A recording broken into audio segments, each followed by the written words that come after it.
Amis cathésiens, bonjour et bienvenue dans cette édition du journal en ce samedi 17 octobre. Les thèmes que nous allons aborder aujourd'hui sont les suivants. Nous nous inviterons à la cérémonie de mariage d'Emmanuel Wyss et de Sandra Vicard. Jean-Baptiste Coquelard nous parlera de l'exposition des cueillettes et des hommes. Nous irons au marché aux bestiaux pour le concours d'animaux de boucherie. Vous saurez pourquoi le cimetière a été fermé plusieurs après-midi ces dernières semaines. Et nous finirons ce journal avec une touche d'humour grâce à l'insoutenable légèreté de l'Hertz. Samedi 10 octobre, Monsieur Olivier Descamps, adjoint au maire, a uni civilement Monsieur Emmanuel Wyss et Madame Sandra Vicard. Nous souhaitons aux jeunes mariés tous nos vœux de bonheur. Partageons un peu de leur allégresse grâce à notre caméraman, expert en mariage, Claude Delcourte.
On va aussi balancer une information, on va parler de Ryan. Alors, a priori, qui est 18 ans, Ryan, avec votre date de mariage, ça a une relation?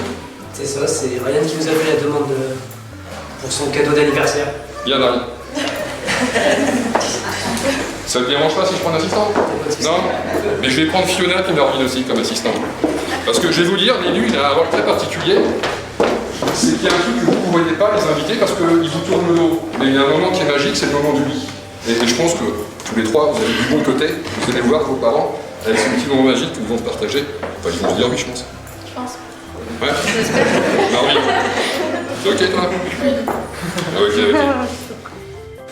Monsieur Emmanuel Lucien Jacques Wyss, consentez-vous à prendre pour épouse Madame Sandra Georgette Ginette Marie Vicard, ici présente? Oui. On n'a rien entendu. Oui. Madame Sandra Georgette Ginette Marie Vicard, consentez-vous à prendre pour époux Monsieur Emmanuel Lucien Jacques Wyss, ici présent? Oui. Au nom de la loi et par les pouvoirs qui me sont conférés, je vous déclare unis par les liens du mariage. Toutes mes félicitations.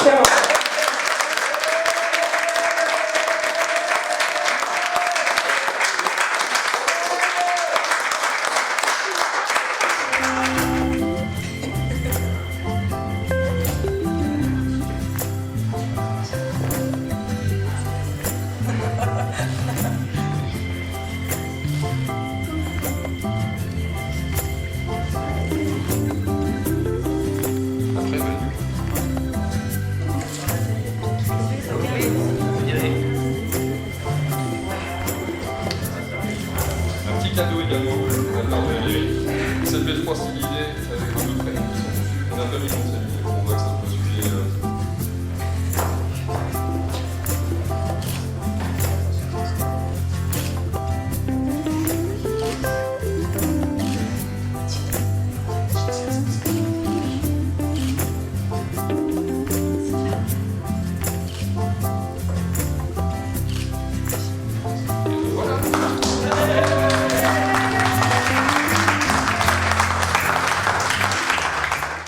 Et tout de suite, la bande-annonce de l'épisode 3 de la série venue d'une galaxie lointaine, très lointaine, l'insoutenable légèreté de l'Hertz.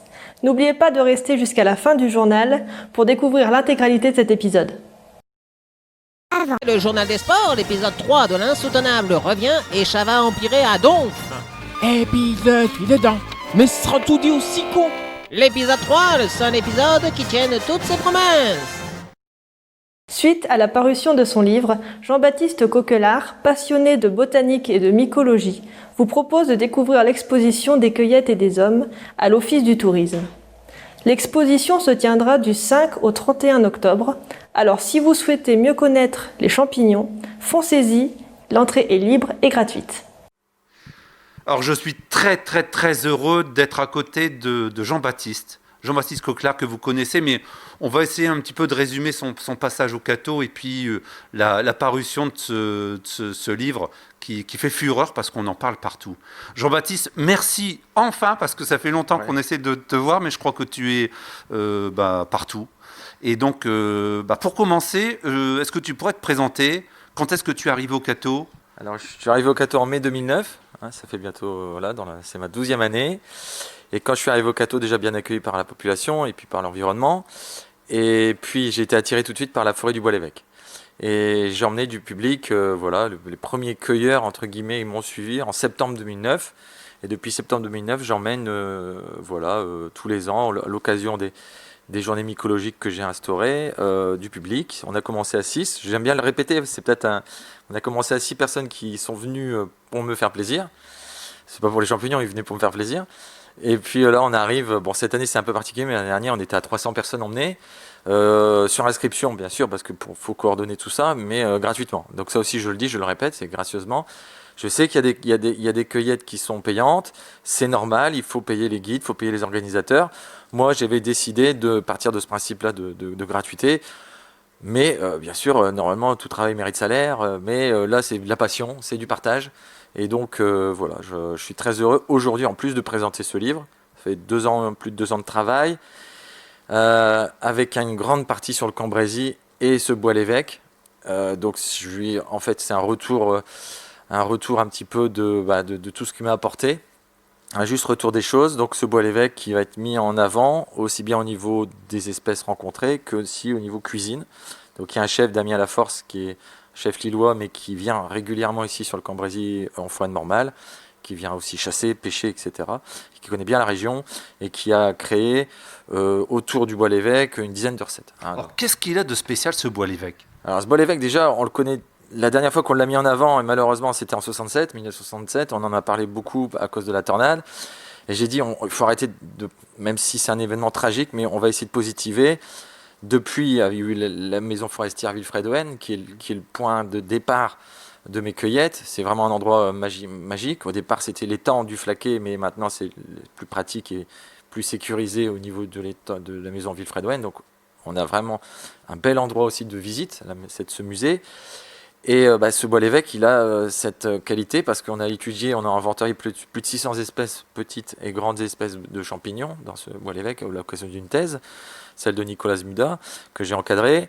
Et voilà, on a dit, il y a une biodiversité, il y a du gibier, il y a des oiseaux, il y a des reptiles, des amphibiens, il y a des espèces végétales, mais également donc des champignons. Et tout le monde a l'occasion ou a eu l'occasion d'aller faire une petite balade dans ce bois qui est quand même emblématique de notre région. Et qu'est-ce qui t'a poussé à écrire ce livre? Donc tu as dit, ça fait 2 ans qu'il est en préparation. Ouais, 2 ans de préparation, mais à force, comme je dis, je parle beaucoup. Ça, tu le sais peut-être, mais j'ai un débit de parole important et des fois je m'emporte et je dis je vais poser sur papier toutes ces idées, parce qu'après on peut peut-être oublier. Donc j'ai voulu poser sur papier toutes ces ressentis, ces expériences, ces échanges sur papier. Et maintenant c'est vrai que c'est la dimension, elle est bien sûr régionale, parce qu'il y a le Bois-l'Évêque, il y a le Cambrésis, il y a la Flandre avec le bois de la Source, l'Oise avec autour de Pierrefonds, du château de Pierrefonds, et la magnifique baie de Somme que tout le monde connaît ici aussi, qui est vraiment la mer, le côté mer, le côté littoral le plus proche d'ici. On est à 2 heures, la baie de Somme est à 2 heures d'ici. Et voilà, donc ça c'est la région. Mais maintenant, le livre, il a une dimension un peu nationale, voire un peu plus, parce qu'il est diffusé un peu partout. Il est en distribution. On a la chance avec les éditions de La Martinière d'avoir une distribution nationale. Donc j'ai eu des échos de Bordeaux, de Lyon, de Marseille, pour parler des grosses villes du sud de la Loire. Mais bon, bien sûr à Paris, en Alsace. Donc on parle du Flaquet, et je suis très heureux de parler qu'on parle du Flaquet. et de ses richesses et de la chapelle de Bon Secours, au-delà de notre canton, de notre région, même si... Et je me dis, il n'y a pas de raison qu'on parle de la Bretagne, qu'on parle de l'Alsace, qu'on parle de la Périgord, etc., et qu'on ne parle pas du Flaquet. Alors ici, donc, nous sommes à l'Office du tourisme, au cas où vous ne l'aurez pas remarqué. Et donc, pendant un petit moment, eh bien, il y a une exposition qui est consacrée évidemment aux champignons. Alors, beaucoup de photographies, de gravures que tu as amenées et des amis. Voilà, et donc il y a une superbe collaboration qui a eu lieu avec Sophie Barthélémy, qui présente aujourd'hui et pendant tout le mois d'octobre, 5 photographies issues d'une cueillette qu'on avait faite, d'une journée mycologique.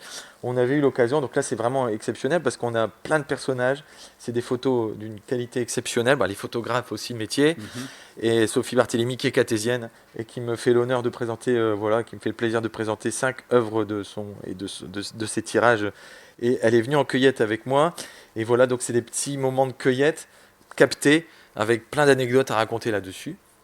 Alors de l'autre côté, Claude les prendra une par une, des photos aériennes, du Flaquet essentiellement. Voilà, donc c'est vraiment, on a voulu mettre en avant le Cambrésis, le territoire. Je ne voulais pas parler de la Flandre, de la baie de Somme et de l'Oise. Je pense qu'il y a un moment, il faut savoir d'où on vient. Donc je voulais mettre en avant le chapitre qui concerne le Cambrésis, avec des photos du Bois-l'Évêque, avec effectivement, tu l'as dit, des photos exclusives parce qu'elles ne sont pas dans le livre. C'est vraiment des photos qu'on ne retrouvera qu'ici. Des photos de drone, vues de drone. Il y a des photos aussi un peu exclusives qui ne sont pas dans le livre avec par exemple la chapelle, Bon Secours. Voilà. Donc, mais on a voulu retirer, parce qu'on a fait plus de 1200 photos à peu près pour le livre. Et on en a édité 700-800. Donc c'est vraiment, on était limité au niveau du nombre. Donc il y a beaucoup de photos qui sont assez uniques, mais qui sont très simples en fait, c'est des choses naturelles. On a été capté, c'est Guillaume Zwerve, le grand photographe Guillaume Zwerve, qui m'a suivi tout au long de cette écriture et qui a capté ces instants qui sont pour moi éternels. Alors on voit une femme au milieu de... Alors voilà, oui, parce qu'il y a eu beaucoup de... c'est bien, c'est important, je le répète, c'est des cueillettes et des hommes, le livre c'est des cueillettes et des hommes, mais c'est homme avec un grand H. Parce que la plus belle des femmes est à l'intérieur, c'est mon épouse qui me supporte et qui me suit de temps en temps aussi en cueillette. Et j'ai de la chance, donc Delphine. Et donc elle est mise à l'honneur. Elle est dans le livre, pour le coup. Et donc c'est pour aussi clore le débat sur le fait que ce livre, je m'en suis entouré que d'hommes, que de chefs masculins. Non, on est vraiment au sens large du terme, au sens de l'humanité. Des hommes, des femmes, voilà, et donc c'est pour ça que je l'ai mis en avant et pour aussi interrompre tous les débats éventuels. Alors si je veux acheter ce livre, où est-ce que je peux me procurer aujourd'hui ? Il y a dans toutes les bonnes librairies, la librairie du Caton Cambrésis, la Maison de la Presse, à l'Office du tourisme, dans toutes les offices du tourisme, même du Cambrésis. Ça c'est super d'avoir cette occasion de pouvoir dialoguer et de diffuser dans les offices du tourisme donc de Cambrai, de Solesmes, du Cateau et de Caudry. Donc ça c'est super important. Il y en a aussi à l'officine pour les gens mes patients et qui sont locaux et ils ont l'avantage de pouvoir l'acheter en direct auprès de moi. Mais sinon un peu partout, Furet, j'en passe des meilleurs, la Fnac, et puis voilà, toutes les bonnes enseignes qui font que aujourd'hui on peut encore lire, on peut encore s'instruire, on peut encore échanger, parce que l'art aujourd'hui c'est dramatique, mais on le sait pour tous les gens de la télévision, du journalisme, du théâtre, de la photo même, de la chanson. C'est une catastrophe. Bon, moi je suis pas artiste, je veux dire, j'apporte ma petite pierre à l'édifice dans ce monde de la littérature, de la librairie. Mais je veux dire, aujourd'hui je pense beaucoup à eux. Moi j'ai encore cette chance de pouvoir exposer et de travailler. Mais il y en a qui sont complètement, ils n'ont plus cette possibilité d'exposer ou de transmettre leur art.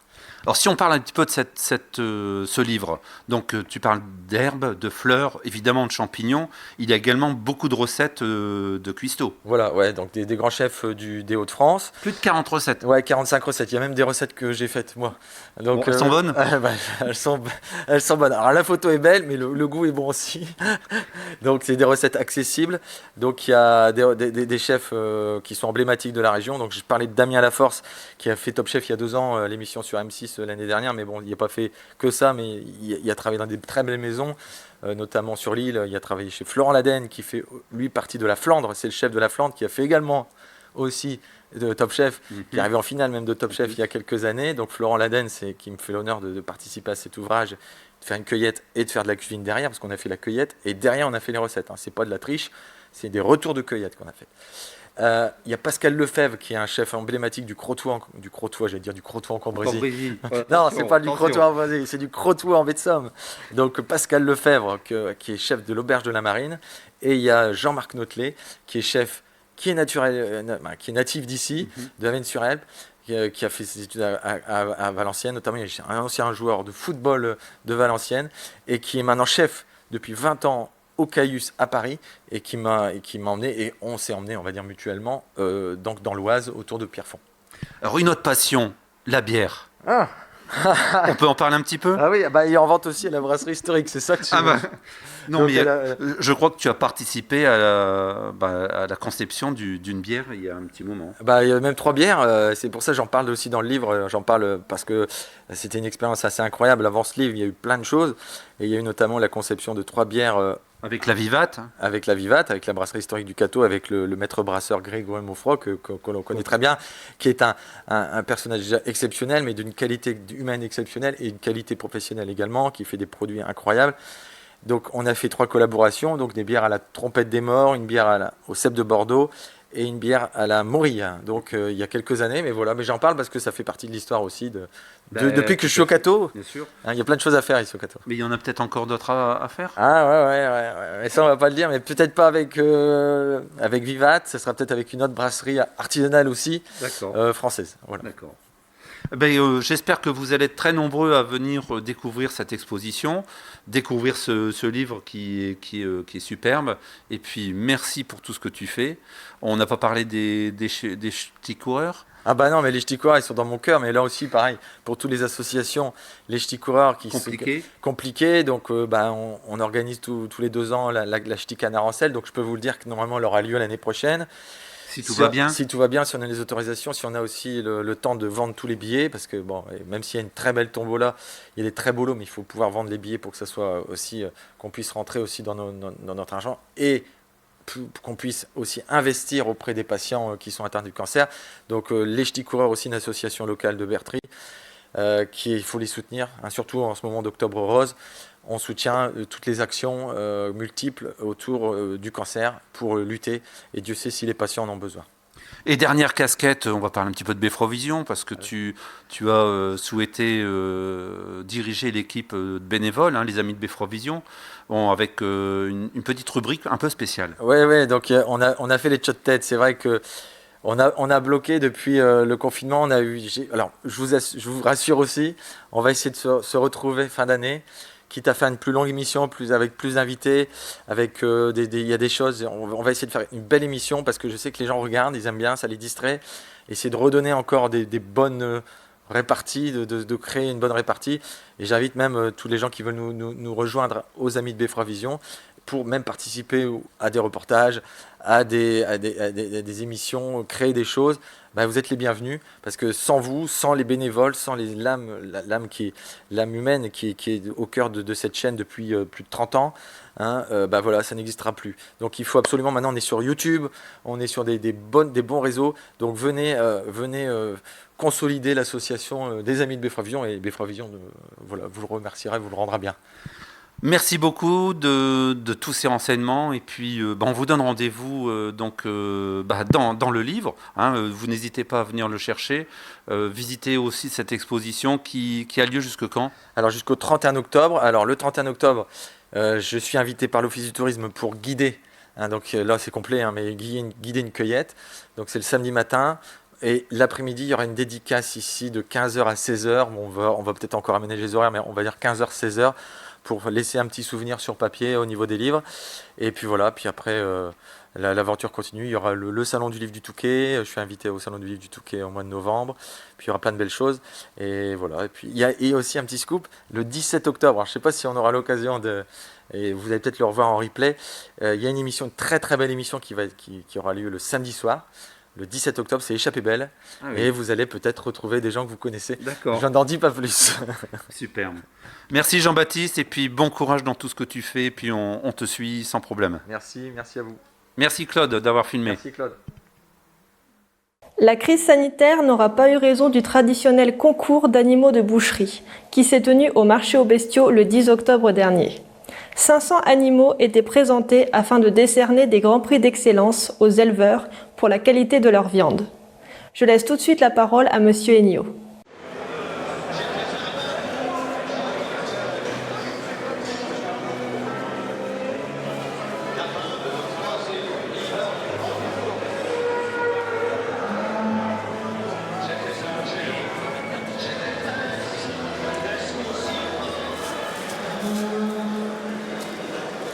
Alors aujourd'hui on est heureux d'accueillir Concours du Cateau, donc adhérent maintenant des concours de France.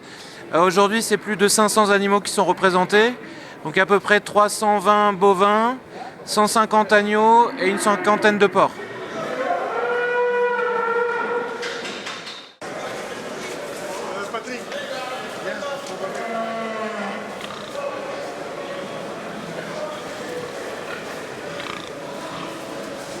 Toutes les races françaises sont représentées, de charolaise, partenaise, limousine.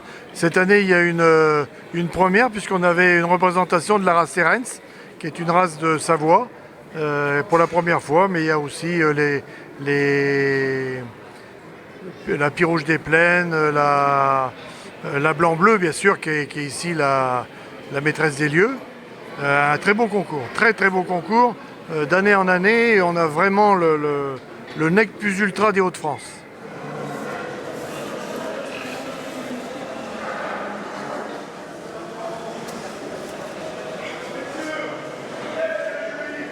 Je tiens à remercier tous les éleveurs qui ont fait un travail formidable pour mettre ces animaux à point pour la Toussaint.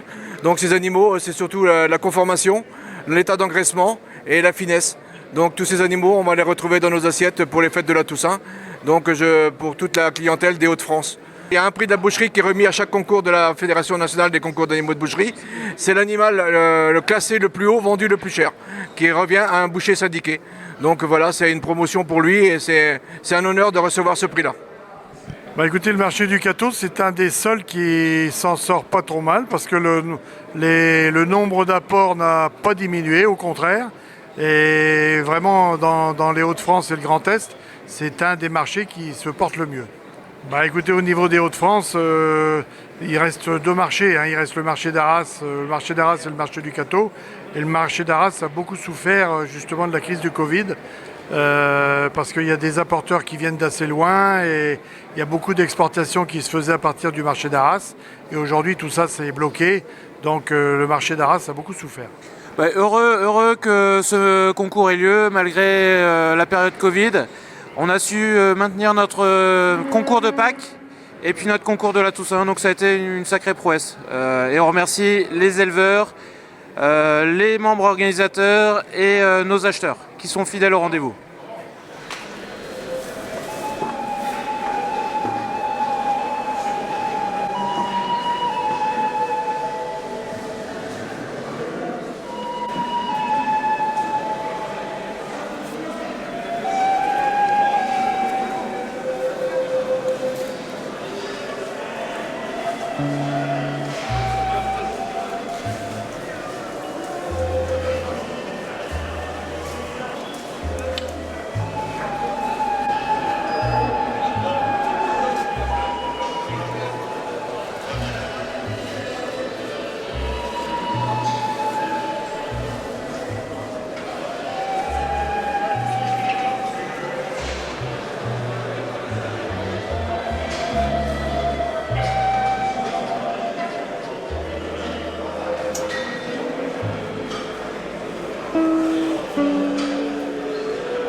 Vous avez peut-être remarqué que dernièrement, le cimetière avait fermé ses portes plusieurs après-midi consécutifs.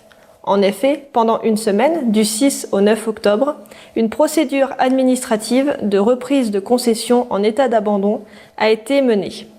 Le cimetière s'est donc retrouvé confiné afin d'éviter de potentiels désagréments avec les visiteurs. À ce propos, les jeunes de l'accueil de loisirs, l'Alpe Animus, organisent un lavage de tombes à l'occasion de la Toussaint. Celui-ci aura lieu le mardi 27 octobre de 14h à 17h30 au cimetière du Cateau. La participation est libre et est organisée par les jeunes pour le financement de leur séjour. Pour tout renseignement et réservation, vous pouvez appeler le 03 27 77 97 39 ou le 06 87 90 74 12. Alors le cimetière est fermé actuellement l'après-midi. C'est pendant 4 après-midi dans un premier temps, une première phase. Et la deuxième phase aura certainement lieu la semaine prochaine. Mais nous aviserons évidemment les catésiennes et les catésiens à ce sujet. Donc le cimetière il est fermé actuellement l'après-midi. Tout simplement parce qu'il y a une procédure administrative de reprise de concession en état d'abandon. Alors c'est une période qui concerne les concessions à perpétuité, qui présente un caractère d'abandon. Lorsque la mairie a connaissance de contact, les familles sont prévenues et l'état d'abandon constaté par courrier recommandé. De plus, un affichage de ces concessions est fait aux portes de la mairie et du cimetière communal, conformément au Code général des collectivités territoriales. Et de plus, une petite affichette est déposée au pied de cette concession, soit dite abandonnée, comme ceci par exemple. Alors la première procédure a commencé en avril 2016, donc c'est la première période. Il y a 64 concessions en état d'abandon. En septembre 2019, deuxième procès-verbal. Il reste 58 concessions concernées par le démontage. En effet, 5 ont été restaurées par les familles. Une va être intégrée au patrimoine de la ville. Il s'agit de la concession de Vaucarlier, fondateur de l'école de dessin du Cateau. Il est envisagé une restauration du monument. À ce sujet, l'école municipale d'art plastique, donc le 18 février 1873, Alfred de Vaucarlier, marchand de bois et conseiller municipal de l'époque, fonde la première école de dessin du Cateau-Cambrésis, appelée École de Vaucarlier. Idée avant-gardiste, celle-ci est la première école de ce type créée en France. Depuis l'avènement de la République en 1870, il voulait apprendre le dessin aux ouvriers pour aider à créer de nouvelles maquettes. Cette école a toujours trouvé un franc succès et une médaille récompensait les meilleurs élèves chaque année. Elle a connu plusieurs ateliers, et notamment au lycée, ancien collège, dans un préfabriqué aux Essarts, rue du Bois-Montplaisir et plus récemment rue Cuvier, au rez-de-chaussée du vieux bâtiment de l'école Herbin. Après M. Fenel, professeur de dessin, qu'il a dirigé cette école pendant plusieurs années, c'est Luc Carin qui encadre et dirige les cours depuis 1990. Alors, je vais expliquer un peu les concessions d'abandon qui sont récupérées. Alors, une concession où le temps n'a pas fait son effet, selon l'état du corps, nous ne touchons à rien. Si le corps est intact, systématiquement, nous refermons. Et nous passons à l'étape suivante, c'est-à-dire à un autre monument. Alors là, c'est pareil, selon également l'état du corps. Le corps est placé dans une boîte que l'on appelle reliquaire. Elles ont plusieurs tailles. Le nom du défunt est inscrit sur le couvercle. Puis le reliquaire est déposé dans l'ossuaire collectif, appelé grand caveau. Alors Claude, ici, nous nous trouvons donc sur l'ossuaire collectif. Donc voilà, donc ce que nous avons vu là auparavant, les défunts, les restes des défunts, ils sont mis dans des boîtes. Et sur les boîtes, sur les couvercles, les noms du défunt sera inscrit et il sera déposé dans cet ossuaire qu'on appelle grand caveau. Alors ensuite, les démontages et les exhumations vont s'étaler sur 3 ans, afin de respecter le budget de la ville. Cette année 2020, 21 concessions sont en cours de démontage. Les emplacements sont ensuite remis à disposition. C'est l'entreprise Ad Vitra située à Chazay-Lessay, Haute-Saône, qui a été retenue pour effectuer ces travaux. Et j'invite également les familles, pour plus de renseignements, de se rapprocher de la mairie, service état civil, demander Karine Blériot ou Laurette Meyer, ou venir également à ma permanence le vendredi de 16 à 17 h, que nous puissions donc renseigner les familles, les catésiennes qui voudraient avoir de plus amples renseignements. Je me présente, je m'appelle M. Salé, je suis responsable du chantier pour la société Finalis Environnement. En fait, on fait des travaux dans les cimetières pour toutes les concessions qui sont échues, pour sécuriser le cimetière. Et en même temps, en fait, on fait tout ce qui a vidage des caveaux, démontage du monument et tout ça. Et tout, en fait, qu'est-ce qu'il y a démontage du monument, ils vont carrément au point de recyclage, en fait, pour une autre entreprise qui va récupérer, en fait, là-dessus des gravillons, du sable, et genre de ça. Et après, en fait, au niveau des corps et tout ça, ils vont à l'ossuaire. Et après, il y a un travail, en fait, à faire avant, en fait, il faut désinfecter. Oui, il faut, en fait, après, il y aura des bois de cercueil, par exemple, le bois de cercueil, pareil, ils vont dans un déchet spéciaux pour l'incinération. Et pour moi, normalement, c'est tout bon. Monsieur Salé ainsi que ses collègues et le nom de l'entreprise que vous représentez, ils font un travail vraiment exemplaire avec toutes les précautions qu'on l'on puisse respecter dans ce lieu, surtout dans ces reprises de concessions. J'ai remarqué, nous avons remarqué, la municipalité et moi-même, que vous faites un travail, vous prenez vraiment toutes les précautions nécessaires et vous respectez les défunts. C'est très important et je vous en remercie au nom de la ville du Cateau et je vous dis bon courage. Ok, merci à vous, c'est normal, c'est la conscience professionnelle. Voilà, tout simplement. Tout simplement. Vous faites un travail de professionnel. Voilà, ok, merci à vous. C'est le moment de se détendre. Installez-vous confortablement dans votre canapé et poursuivre les péripéties de votre équipe de reporters préférés avec le 3e épisode de notre mini-série L'insoutenable légèreté de l'Hertz. Qu'est devenu Alain Crust? Cet épisode signe-t-il le retour du célèbre Arthur Galupio? Vous le saurez tout de suite. Dépêche-toi, ça commence! Actuellement, notre ami Orgelsigal est toujours l'otage de Génial Gérard. Dans l'épisode précédent, Alain Crust, l'agent infiltré chez l'ennemi, aurait bien révélé ce qu'il savait s'il n'était mouru. Mais dans un même temps, il faut bien qu'il en soit ainsi, car nous sommes dans l'insoutenable légèreté de l'Hertz. Avec Jean-Louis Glemour, Peter McFishburne et Robert Bigorneau. Karl A. Morgan et JB. Et cet épisode voit également le grand retour d'Arthur Galupio dans son propre rôle. J'ai encore rêvé d'elle, c'est bête, elle n'a rien fait pour ça. Nous sommes aujourd'hui, notre ami est toujours l'otage de l'infâme Gérard du Viaduc, alias Génial Gérard. Maréchal Simon, il vous tient à cœur de lancer un appel. En tant que garant moral de la rédaction de notre télé, Génial, je te conseille de libérer sans condition le grand Orgelsigal. Sinon, c'est moi qui irai le chercher moi-même. Merci mon maréchal pour cet appel. Plus d'infos quand nous-mêmes aurons nous-mêmes plus d'infos. Zip ami, est-ce que je peux t'aider? Ah bah non alors. Bonjour, Arthur Galupio, informaticien. Suzy, apprenti stagiaire. Ah, il y a du nouveau. Génial Gérard est en liaison satellite avec notre antenne. Il tient à s'adresser à vous.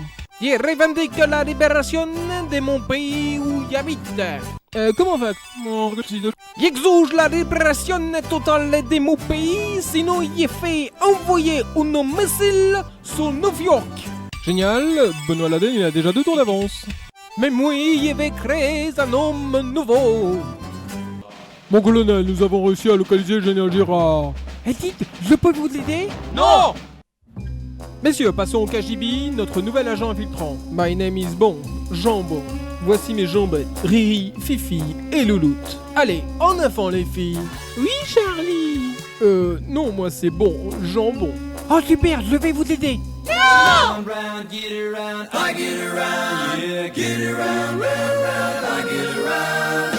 Mais je ne suis pas un Minus Abbas. Il est temps de révéler la force fortifiante qui est en moi, car en réalité je suis super sûr. Let's go et abra Pami. Pami, il faut absolument que nous ayons une discussion entre filles.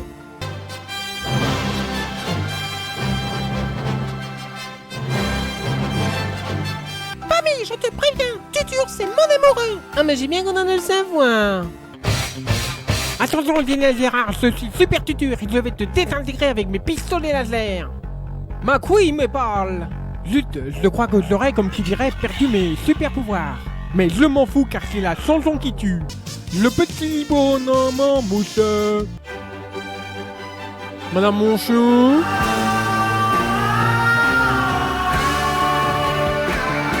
Ayez maintenant une pensée compatissante envers quelqu'un obligé de partager l'existence d'Arthur Galopio.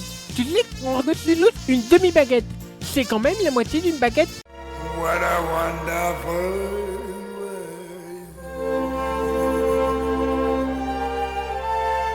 Le calvaire de Forgeltig cessera-t-il un jour?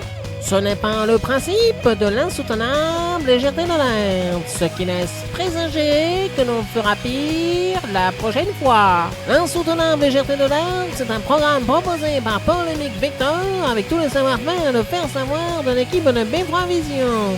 En vous remerciant. J'ai tout dit même histoire, Shinda. Quant à moi, j'étais ravie de vous retrouver pour cette édition. N'hésitez pas à nous retrouver sur notre site officiel et notre page Facebook Beffroi Vision, ainsi qu'à visionner cette édition sur YouTube. Je vous souhaite à toutes et à tous de bonnes vacances de la Toussaint, et je sais qu'il est encore un peu tôt pour ça, mais joyeux Halloween. Bye bye.